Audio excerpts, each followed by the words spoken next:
جو مصیبت تم پر دونوں جماعتوں کے مقابلے کے دن واقع ہوئی سو اللہ کے حکم سے واقع ہوئی، اور اس سے یہ مقصود تھا کہ اللہ مومنوں کو اچھی طرح معلوم کر لے اور منافقوں کو بھی معلوم کر لے۔ اور جب ان سے کہا گیا کہ آؤ اللہ کے راستے میں جنگ کرو یا کافروں کے حملوں کو روکو، تو کہنے لگے کہ اگر ہم کو لڑائی کی خبر ہوتی تو ہم ضرور تمہارے ساتھ رہتے۔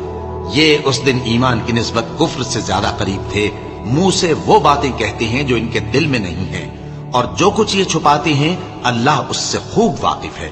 یہ خود تو جنگ سے بچ کر بیٹھ ہی رہے تھے، مگر جنہوں نے اللہ کی راہ میں جانیں قربان کر دی اپنے ان بھائیوں کے بارے میں بھی کہتے ہیں کہ اگر ہمارا کہا مانتے تو قتل نہ ہوتے۔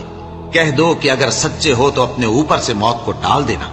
جو لوگ اللہ کی راہ میں مارے گئے ان کو مرے ہوئے نہ سمجھنا، وہ مرے ہوئے نہیں ہیں بلکہ اللہ کے نزدیک زندہ ہیں اور ان کو رزق مل رہا ہے۔